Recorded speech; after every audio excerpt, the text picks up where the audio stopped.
আমরা আজকে 11 দলের পক্ষ থেকে এখানে এসেছি। দেখতে পাচ্ছেন আমাদের সাথে আছেন জনাব মোবারক হোসেন জামাতের পক্ষ থেকে, এনসিপির পক্ষ থেকে এনসিপির মুখপাত্র আসিফ সহ আরও সব দল থেকে আমাদের এখানে আছেন।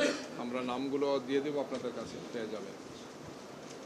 আপনারা সবাই ভালো আছেন না?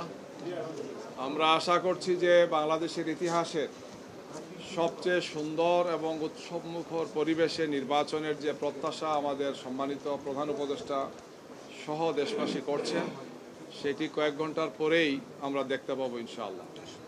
আপনারা দেখেছেন যে গতকালকে লক্ষ লক্ষ মানুষ তাদের গ্রামের বাড়িতে যাচ্ছেন ভোট দেওয়ার জন্য। এটা বাংলাদেশের ইতিহাসে সাধারণত ঈদের সময় বা বড় কোনো এই ধরনের ছুটি হলেই সাধারণত হয়, এই ধরনের কোনো পরিবেশ আমরা সাম্প্রতিক সময় দেখিনি। অর্থাৎ মানুষের প্রত্যাশাটা অনেকটা আকাশচুম্বী হয়েছে যে সবাই দল বেঁধে যাচ্ছেন স্ব এলাকায়, যাতে তারা ভোট দিতে পারেন, ভোটাধিকার প্রয়োগ করতে পারেন। যদিও তাদের এই যাওয়ার পথে বিভিন্ন বাধা প্রতিবন্ধকতা হয়েছে, কষ্ট হয়েছে তাদের। একদল অসৎ লোক তাদের কাছে বেশি ভাড়া নিয়েছেন, অভিযোগ তারা করেছেন। সাফিসিয়েন্ট ট্রাভেলিংয়ের জন্য তাদের গাড়ি ছিল না, ট্রেন ছিল না, বাস সমস্যা ছিল, লঞ্চের সমস্যা ছিল। এরপরও মানুষ সব কষ্ট বেদনাকে বুকে ধারণ করে হাসি মুখেই স্ব বাড়িতে তার গন্তব্যে গিয়ে পৌঁছেছেন। আমরা তাদের নিরাপদ যাত্রা এবং নিরাপদে পৌঁছেছে, এই জন্য আল্লাহ শুকরিয়া আদায় করছি। সম্মানিত সাংবাদিক বন্ধুগণ, আমাদেরকে এরপরে বেদনার সাথে বলতে হচ্ছে যে আমরা যে সুন্দর পরিবেশে নির্বাচন করতে চাই বলে প্রত্যাশা করছি, এক্ষেত্রে বারবার বাধা তৈরি করা হচ্ছে, বিভিন্ন ধরনের ব্যারিকেড তৈরি করা হচ্ছে। আপনারা জানেন যে গতকালকে সিলেটের মৌলভীবাজার জেলার 1 নম্বর আসনে বড়লেখা এবং জুড়িতে জামাতের নির্বাচন পরিচালনা কমিটির সভাপতি আব্দুর রহমান সহ দায়িত্বশীলরা যখন কাজ ফিরে বাসায় ফিরছিলেন, তখন সন্ত্রাসীরা হামলা করেছে। এবং দুঃখজনক হলেও সত্য যে সেখানে যিনি নেতৃত্ব দিয়েছেন তিনি একটি দলের সেই আসনের তিনি নমিনি, এবং তাদের হামলায়, তাদের আঘাতে আমাদের নেতৃবৃন্দ আহত হয়েছেন, গাড়ি ভাঙচুর করা হয়েছে এবং মারাত্মক ধরনের জখম নিয়ে তাদেরকে উন্নত চিকিৎসার জন্য স্থানীয় হাসপাতালে রাখেন, তাদেরকে সিলেটের হাসপাতালে গিয়ে তারা সেখানে ভর্তি হয়েছে।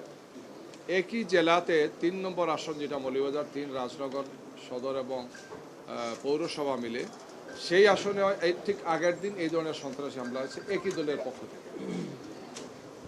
এছাড়াও গতকালকেই সিরাজগঞ্জ শহরে পুলিশ বাহিনীর পক্ষ থেকে অথবা আইনশৃঙ্খলা বাহিনীর পক্ষ থেকে সেখানে বলা হয়েছে যে এরা সামরিক বাহিনীর সদস্য পরিচয় দিয়েছে। তারা মাইকে ঘোষণা দিয়েছেন যে এই মানুষগুলো যাদেরকে যদি আপনারা পান, এলাকাবাসীকে আহ্বান জানিয়েছেন যে তাদেরকে গ্রেফতার করে আমাদের হাতে তুলে দেন। যাদের নাম বলা হয়েছে এরা সবাই এলাকার সম্মানিত ব্যক্তি এবং এরা আগামীকালকে নির্বাচনে বিভিন্ন, বিশেষ করে আমাদের দলের এজেন্টেরা, জামাত ইসলামীর বিভিন্ন পর্যায়ের দায়িত্বশীল ব্যক্তি এরা, যাদের বিরুদ্ধে কোনো মামলা নাই, যাদের বিরুদ্ধে কোনো অভিযোগ নেই। পরবর্তীতে যখন যোগাযোগ করা হয়েছে সেখানে ওনারা বলেছেন যে আমরা গোয়েন্দা তথ্যের ভিত্তিতে এই লোকগুলোকে গ্রেফতারের জন্য বলেছি। ডিসি সাহেব অথবা রিটার্নিং অফিসার সাহেব কোনো দায়িত্ব নেন নাই, পুলিশ কোনো দায়িত্ব নেয় নাই। আমরা এই বিষয়গুলো পরবর্তীতে লিখিতভাবে জানিয়েছি যে এই ধরনের কোনো ভূমিকা যদি কোনো বাহিনী রাখেন, তাহলে তিনি আইনের কতটুকু সম্মান তিনি দেখেন আইনের প্রতি। একজন লোকের উপর যদি কোনো মিথ্যা মামলা থাকে বা বাস্তবিক কোনো মামলা থাকে, সেখানে কোর্ট আছে, আদালত আছে, কিন্তু এইভাবে মাইকিং করে জনমনে একটা ভীতিকর পরিবেশ তৈরি করার জন্য কে বা কারা এই ধরনের বাহিনীগুলোকে উস্কানি দিচ্ছে, যেটি একটি সুষ্ঠু সুন্দর নির্বাচনের জন্য মারাত্মক ধরনের অন্তরায়। ফরিদপুরে একই ধরনের ঘটনা ঘটেছে, ফরিদপুর 2 নম্বর আসনে একই ধরনের ঘটনা ঘটেছে। সেখানে যারা আমাদের নির্বাচনের এজেন্ট হবেন, দায়িত্বশীল যারা আছে, তাদের উপর হামলা হয়েছে, আঘাত করা হয়েছে, তাদেরকে ফিজিক্যালি অ্যাসল্ট করা হয়েছে। একই ঘটনা ঘটেছে নেত্রকোনা ঘটেছে, মানিকগঞ্জে ঘটেছে এবং বরিশালে ঘটেছে, পটুয়াখালীতে ঘটেছে। মানে একটার পর একটা ঘটনা এই ধরনের ঘটে যাচ্ছে, হামলা হচ্ছে, আঘাত করা হচ্ছে, ক্ষতিগ্রস্ত করা হচ্ছে। এর পাশাপাশি আমরা আপনাদেরকে আগেও বলেছি যে ঢাকা 15 আসন যেখানে বাংলাদেশ জামাত ইসলামের আমির ডাক্তার শফিকুর রহমান সাহেব ইলেকশন করবেন, গত রাত্রে তার 12টি নির্বাচনী ক্যাম্প আকারা পুড়িয়ে দিয়েছে, ভেঙেছে, একদম টোটালি ডিস্ট্রয় করে ফেলেছে। আমরা ইসিকে কথাগুলো বলেছি তাদের যে এখন ঢাকা শহরে হোয়াইট প্লাস প্রো সেনসিটিভ স্কয়ারের মাঠের বাইরেও তো আমরা এভাবে দেশপ্রেম দেখাতে পারি। এবং বড় রাস্তার পাশে, এগুলো এমন না যে খুব অপরিচিত জায়গাতে এই বিষয়টা, সেখানে এই ধরনের যদি নির্বাচনী ক্যাম্প ভাঙচুর হয় তাহলে আইন শৃঙ্খলা যারা দায়িত্বে আছেন তাদের আসলে কতটুকু রেসপন্সিবিলিটি এটা নিয়ে প্রশ্ন তো দেখা দেবে। আমরা তাদেরকে বলেছি এই সমস্ত বিষয় কোয়ারি করে ব্যবস্থা গ্রহণ করার জন্য। এর আগেও একটা ঘটনা ঘটেছে গতকালকে, সেখানে একটা লিফলেট আপনারা দেখেছেন ক্যাম্প আকারা ছেড়েছে যে বিকাশে টাকা দেওয়া হবে, আপাতত অ্যাডভান্স তো দিলাম, বাকি এত থাকলো, আর আল্লাহর উপর হাজির নাজির এগুলো কাউরে বলবেন না বলে আপনার এটা লিফলেটটা ছাপানো হয়েছে, ডিস্ট্রিবিউট করা হয়েছে। আবার আরেকটা দলের দেখলাম যে কিছু সময় পরে সেই দলের অফিসে এটা নিয়ে আবার ব্রিফিংও করেছে। কিছু সময় পরে সেই দলের পক্ষ থেকে এখানে এসে আবার বলতেছেন যে একটা বিশেষ দলের পক্ষ থেকে টাকা বিতরণ করা হচ্ছে। এগুলা কি কোইন্সিডেন্ট, একটার সাথে একটা রিলেটেড কিনা? নাটকগুলো সাজানো হচ্ছে, ব্রিফিং করা হচ্ছে, পরিস্থিতিটাকে ঘোলাটে করার চেষ্টা করা হচ্ছে। এই ধরনের ঘটনা আগেও কিছু ঘটেছে গিয়ে। আমরা আশা করি যে এই ধরনের অন্যায় এবং অন্যায্য পদক্ষেপ কেউ গ্রহণ করবে। আপনারা আরেকটা ঘটনা আজকে দেখেছেন যেটি মিডিয়াতে ব্যাপকভাবে এসেছে, যে আমাদের একজন জেলা পর্যায়ে দায়িত্বশীল তিনি ঢাকা থেকে গিয়েছেন, তিনি ঢাকা এয়ারপোর্ট থেকে তিনি সৈয়দপুর এয়ারপোর্টে গিয়েছেন এবং সেখানে একটা নাটক সাজানো আছে। এটা একটা সুনির্দিষ্ট সুস্পষ্ট নাটক। তিনি যখন ঢাকা এয়ারপোর্ট থেকে অর্থাৎ শাহজালাল বিমানবন্দরের অভ্যন্তরীণ টার্মিনালে যান, তখন তার সাথে সেখানে কর্তব্যরত অফিসাররা দেখেছেন তার সাথে যে ব্যাগ ছিল, সেখানে তার সাথে টাকা ছিল, যেহেতু এখন ব্যাংক বন্ধ, সব কিছু বন্ধ, একজন তার ব্যবসার কাজে তিনি যেতেই পারেন, নিতেই পারেন, আভ্যন্তরীণভাবে এটা কোনো ধরনের কোনো অসুবিধা নাই, আইনে কোনো ব্যত্যয় নাই। কিন্তু সৈয়দপুর এয়ারপোর্টে পৌঁছার পরে সেখানে পুলিশ কিছু চিহ্নিত সাংবাদিকদেরকে নিয়ে এসে এই কাজটি করেছে এবং আমরা এটাও জেনেছি যে পুলিশ অফিসার কাজটি করেছেন তিনি আগের যে সেই কুখ্যাত মনিরুল ইসলামের সহযোগী হিসেবে তার একটা পরিচিতি আছে। তো একজন বয়স্ক ব্যক্তি, একজন শিক্ষক, একজন দায়িত্বশীল ব্যক্তি, একজন অসুস্থ ব্যক্তি, তাকে এই ধরনের নাজেহাল করা আছে, হেনস্থা করা আছে, মেন্টাল টর্চার করা আছে। তিনি অসুস্থ হয়, আপনারা জানেন, এখন তিনি রংপুর হাসপাতালে আছেন। তো এই যে ঘটনাটা যিনি ঘটালেন, আমরা এসিকে বলেছি যে এটা আপনাদের একটা দায়িত্ব আছে, এটা ক্লিয়ার করা উচিত যে আমি কোনো ক্রিমিনাল অফেন্স করলাম না, আমার কাছে কিছু টাকা পাওয়া গেছে, এর ভিত্তিতে আমাকে আমার সম্মান মর্যাদা আমার দলকে প্রশ্নবোধ করা হচ্ছে।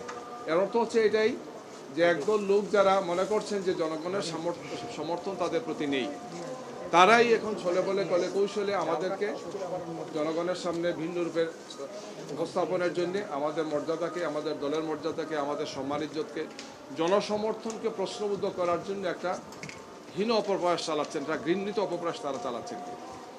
অতীতেও ফেসিবাদ থাকতেই কাজটি করেছেন। আমাদের জামাতের অফিস থেকে এসে আমাদের কাগজপত্র নিয়ে গেছেন, টাকা পয়সা নিয়ে গিয়েছেন, বলেছেন যে জামাত এগুলো নিয়ে মানি লন্ডারিং করবে, বড় মামলা দিয়েছেন। এটা আমরা ফেস করেছি, আমি নিজে সেই মামলার ট্রায়াল লয়ার ছিলাম, যে মামলা থেকে আমরা বেকসুর খালাস পেয়েছি, সব টাকা আমরা ফেরত পেয়েছি। আমরা তো বলেছি যে এটা আমাদের দলের বিষয়। তো এই ধরনের বিষয়গুলোকে তখন করা হয়েছে। আমরা বিদায় নিয়েছি এই সময় এই ধরনের মিথ্যা তথ্যের ভিত্তিতে ব্যক্তিকে বা তার দলকে প্রশ্নবোধক করা, জনগণের সামনে তাদের সম্মান মর্যাদাকে নষ্ট করা, যারাই অপপ্রয়াস চালাবেন জনগণ তাদেরকে রুখে দেবে। আমরা একটি সুন্দর, শান্তিপূর্ণ, উৎসবমুখর পরিবেশে আমরা নির্বাচন দেখতে চাই। আমরা আশা করি যে এক্ষেত্রে সবাই দায়িত্বশীল ভূমিকা পালন করবে। কুমিল্লা 4 আসনের আপনারা জানেন, সেখানে একটা রাজনৈতিক দলের নেতা মারাত্মক হুমকি দিয়েছেন যে আমাদেরকে ভোট যিনি দেবেন না, যারা দেবেন না তাদের হাত পা ভেঙে দেব, তাদের ঘর বাড়ি জ্বালিয়ে দেব, তাদের উপর আক্রমণ করব, একদম যাচ্ছে তাই কথা বলেছেন, যেটা একদম সুনির্দিষ্ট ভাষায় ক্রিমিনাল অফেন্স। এটা তিনি বলতে পারেন না, কোনো দায়িত্বশীল ব্যক্তি কথাটা তিনি বলতে পারেন না। কিন্তু আমরা বলেছি ইসিকে এই সমস্ত বিষয় আপনাদের তাৎক্ষণিক পদক্ষেপ নেওয়া উচিত। এই ধরনের ঘটনা এবং এই ধরনের উস্কানির কারণে বিভিন্ন জায়গাতে হামলা হচ্ছে, বিভিন্ন জায়গাতে একটার পর একটা দুর্ঘটনাগুলো ঘটছে, তাদের নেতাকর্মীরা উৎসাহ পাচ্ছেন। এই যে নেতাদের উপর হামলা, গাড়িতে হামলা, নারীদের উপর হামলা, মহিলা কর্মীদের উপর হামলা হচ্ছে, এগুলোর কারণ এই সমস্ত নেতাদের উস্কানিমূলক বক্তব্যের কারণে এগুলো হচ্ছে। ইসির সদস্যরা আমাদেরকে বলেছেন যে আমরা তাৎক্ষণিকভাবে অ্যাকশন নিচ্ছি, খোঁজখবর নিচ্ছি, প্রস্তুতি আমরা নিচ্ছি, এগুলো আমাদেরকে তারা সবসময় বলেন। আমরা বলেছি শুধু বললেই তো হবে না, আপনাদেরকে কার্যকর ভূমিকা রাখতে হবে।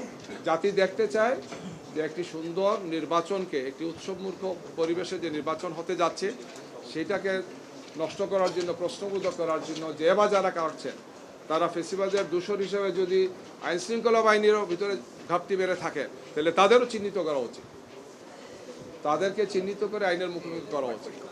আমরা এর সাথে আরও কয়েকটি বিষয় তাদের দৃষ্টি আকর্ষণ করেছি, আপনাদের সেটা বলতে চাই। সেটি হচ্ছে আমরা বডি ক্যামেরা একটা তালিকা দেখেছি, ইসি দিয়েছেন, আপনারা তো ওয়েবসাইটে দেখবেন। কিছু কিছু আসনে অস্বাভাবিক বেশি, কিছু কিছু আসনে অস্বাভাবিক কম। ওনারা একটা ব্যাখ্যা দিয়েছেন। আমরা বলেছি আমাদের কাছে যেটা মনে হয়েছে যে যেখানে বেশি একটা বিশেষ দলের একটা দলের এখানে অবস্থাটা মানে ভালো, কোনো দলকে সুবিধা দেওয়ার জন্য এই ধরনের বেশি অথবা কম করেছেন কিনা ওনারা একটা ব্যাখ্যা দিয়েছেন। আমরা মনে করেছি যে না, এটা আপনাদের দেখা উচিত।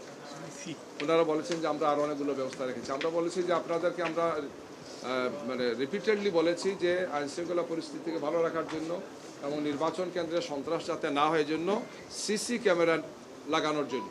ওনারা বলেছেন যে আমরা এই পরামর্শের ভিত্তিতে বসেছি, আলোচনা করেছি, দিয়েছি, কিন্তু আমরা দৃশ্যমান খুব ভালো দেখতে পাচ্ছি না। ওনারা বলেছেন যে দিয়েছেন, আমরা বলেছি যে না, ভিতরে বাইরে সব জায়গাতেই এটা থাকতে হবে, যাতে কোনো মানুষই সেখানে গিয়ে ক্ষতিগ্রস্ত আমরা চাই না। একজন মানুষ ভোট দিতে যাবেন, একজন ভোটার ভোট দিতে যাবেন, তিনি শান্তিপূর্ণ পরিবেশে দিবেন, কোনো ধরনের কোনো সন্ত্রাসী আক্রমণের শিকার তিনি যাতে না হন, এই ধরনের সন্ত্রাস করার ইচ্ছাও যাতে তার মাথায় না থাকে, এই ধরনের একটা সুন্দর পরিবেশ, শান্তিপূর্ণ পরিবেশ নিশ্চিত করার জন্য আমরা তাদেরকে বলেছি। আমরা সব দিক বিবেচনায় মনে করি যে মানুষের মধ্যে যে অসাধারণ স্বতঃস্ফূর্ততা, এটা বাংলাদেশের ইতিহাসে বলা যায় যে একটি অভূতপূর্ব ঘটনা, এটি ব্যতিক্রম। এটিকে রক্ষা করার দায়িত্ব হচ্ছে ইসির, সরকারের, সংশ্লিষ্ট যারা আছে তাদের সবার, আমরা যার রাজনৈতিক দলে যারা আছে তাদের সবার দায়িত্ব। আমরা আগামীকালকে বলেছি যে সর্বপর্যায়ে যাতে বিশেষ করে আমাদের এজেন্টদেরকে বিভিন্ন জায়গায় যেগুলো হুমকি দেওয়া হচ্ছে, ঢুকতে দেওয়া না, তাকে কাজ করতে দেওয়া, এই সমস্ত কথাগুলো বলেছে ওনারা বলেছেন যেগুলো ব্যবস্থা নেবেন।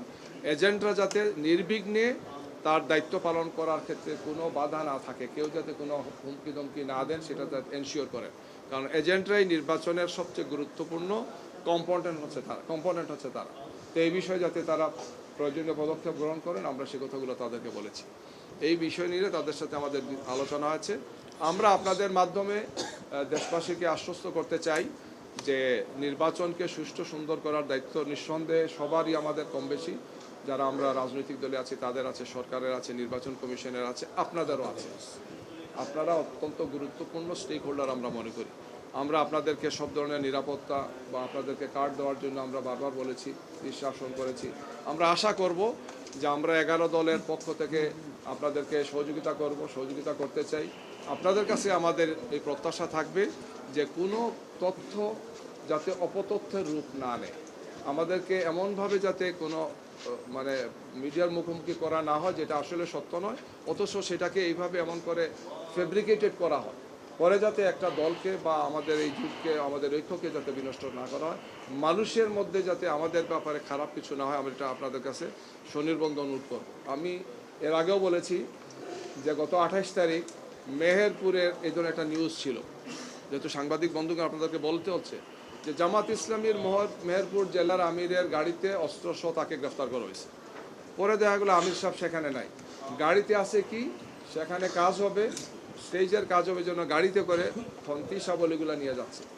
কয়েক মিনিটের মাথায়, ঘণ্টাখানেকের মধ্যেই পরবর্তীতে এটা সেটেল হয়েছে এবং পুলিশ আসছে, সাংবাদিকরা গেছেন, তারপরে এটা সলভ হয়েছে যে এটা আসলে কোনো কিছু নেই। কিন্তু এই যে 1 ঘন্টা একটা দলের মারাত্মক ক্ষতি করা হলো, এটা সুস্থ সাংবাদিকতা, নিরপেক্ষ সাংবাদিকতা, বস্তুনিষ্ঠ সাংবাদিকতার জন্য এটা তো মানানসই নেই। যারা করেছেন পরবর্তী আমরা তাদেরকে বলেছি যে আপনি নিউজটা দিলেন, প্রমাণ হওয়ার পর তো আপনার উচিত ছিল এটা স্বীকার করে অ্যাপোলজি বলা, যেটা আমি সঠিক তথ্যটা দেইনি। জাস্ট আপনাদেরকে বললাম এই কারণেই, যেহেতু নির্বাচন একটি খুবই স্পর্শকাতর বিষয়, এই ধরনের তথ্য, অপতথ্য বা এই ধরনের ফেব্রিকেটেড বিষয়গুলোকে এনে জনমনে যাতে কোনো ধরনের উদ্বেগ, উৎকণ্ঠা তৈরি না হয়, জনগণ যাতে শান্তিপূর্ণভাবে ভোট দেয়। আমরা আশা করি যে আমরা সব ধরনের চক্রান্ত এবং ষড়যন্ত্রের বিরুদ্ধে সোচ্চার আছি, থাকবো, জনগণকে সাথে নিয়ে আমরা সব কিছু প্রতিরোধ করবো ইনশাআল্লাহ। সন্ত্রাসীরা, চক্রান্তকারীরা অতীতেও পার পায় নাই, এখনো পাবে না, সামনেও তারা পার পাবে না ইনশাআল্লাহ। সবাইকে ধন্যবাদ। আমরা যতটুকু জেনেছি তিনি অসুস্থ হয়ে পড়েছেন, তাকে হাসপাতালে নেওয়া আছে। কি করবেন আমরা জিজ্ঞেস করেছি যে ওনারা আইনি পদক্ষেপ নেওয়ার তো কোনো স্কোপ নাই, সেখানে সুযোগ নাই। পুলিশ হেফাজতে আমরা বলেছি তাকে অবিলম্বে তার পরিবারের কাছে হস্তান্তর করার জন্য, নাইলে আমরা মনে করব যে এটা ইন্টেনশনালি এবং যারা করেছেন তাদের উদ্দেশ্য মোটেই মহৎ নয়। এখন আমরা এই মুহূর্তে এখন যতটুকু আসছে ততক্ষণ পর্যন্ত তাকে ছেড়ে দিয়েছে, এটা আমার কাছে নাই, এটা বাইরে জানতে হবে, আপনাদের কাছে জানতে হবে। এটা কোনো অবস্থায় তাকে এইভাবে আটকানোর আইনি কোনো ভিত্তি নাই। আমরা চ্যালেঞ্জ করতেছি যে এটা একটা অন্যায় কাজ করা হয়েছে এবং আমরা সংশ্লিষ্ট পুলিশ অফিসার বা যারা ছিলেন তাদের বিরুদ্ধে আইনি ব্যবস্থা আমরা নেব। আমরা তাদেরকে বলেছি এটা আমরা ক্লিয়ার করবেন, যে এটা যদি আইনের ক্ষেত্রে যদি কোনো ব্যর্থ হয় তাহলে আপনারা এটা ক্লিয়ার করবেন। আমরা মনে করি আইনের কোনো ব্যর্থ নেই। ওনারা বলেছেন যে ইন্টারনালি কেউ যে কোনো জায়গায় মুভ করতে পারেন, এটা তার অধিকার, নাগরিক অধিকার তার। যেহেতু ঢাকা এয়ারপোর্ট থেকে পাস হয়েছেন, সেখানে একজন সংশ্লিষ্ট কর্মকর্তা ছিলেন, তিনি বলেছেন নিতে পারেন আপনি। সেই রেকর্ড আছে, ভয়েস রেকর্ড আমাদের কাছে আছে, আমরা অলরেডি আমাদের গ্রুপে দিয়ে দিয়েছি।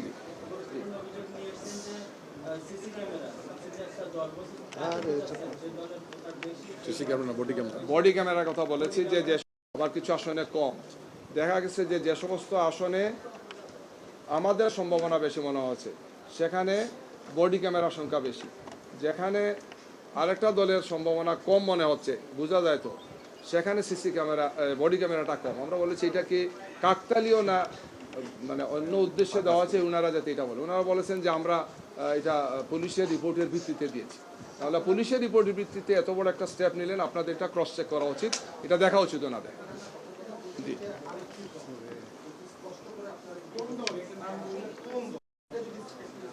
জি জি, এটা আপনাদের সাংবাদিকদের বলা, এটা মানে নতুন করে বলার দরকার নেই, আপনারা জানেন আর কি, সবাই জানেন। জি জি জি জি জি,